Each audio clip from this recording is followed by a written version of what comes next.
राजकीय व्यभिचार म्हणजे असा आहे, राजकीय व्यभिचार कशाला म्हणतात हे प्रबोधनकार ठाकरे यांच्या चिंतनातून, भाषणातून, लेखनातून समजून घेतलं पाहिजे।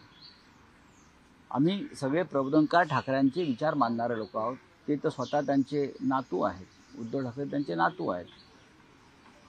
राज्यातले ओवाळून टाकलेले भ्रष्टाचारी आणि व्यभिचारी यांना भारतीय जनता पक्षाने आपल्याकडे घेतलंय। त्यातले एक हे महाशय आहेत का नवनिर्माणवाले? मला असं वाटत नाही।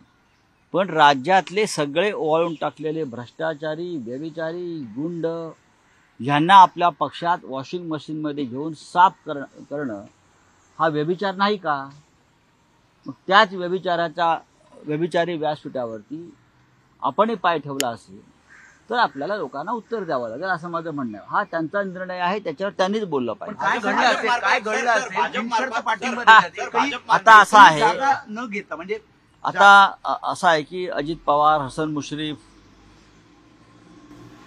किंवा अनेक नावं अशी आहेत ज्यांनी बिनशर्त अनकंडिशनल भाजप बरोबर जायचं मान्य केलं। ठीक आहे, ते मंत्री झाले, अमुक झाले, तमुक झाले, आणि ते का गेले, ते कोणाच्या दबावामुळे गेले सगळ्यांना माहिती आहे।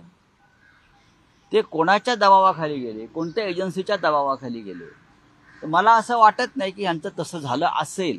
पण जे गेले भाजप बरोबर ते फक्त शरणागती यासाठी त्यांनी पत्करली, गुडघे यासाठी टेकले की त्यांच्या अनेक फायली उघडल्या गेल्या, त्यांना धमक्या दिल्या गेल्या।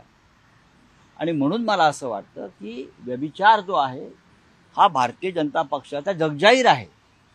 आणि अशा व्यभिचारी पार्टीबरोबर जर कोणी संबंध ठेवत असेल तर तो त्यांचा प्रश्न आहे, तो आमचा प्रश्न नाही। आम्ही त्यापासून दूर आहोत। राज्यसभा आणि विधान परिषद मला नको आहे, राज्यसभा आणि विधान परिषद मला नको आहे, म्हणून मी नरेंद्र मोदींना बिनशर्त पाठिंबा देतोय असं म्हणाले। त्यांचा प्रश्न आहे ना, मी कसं काय बोलू त्याच्यावर?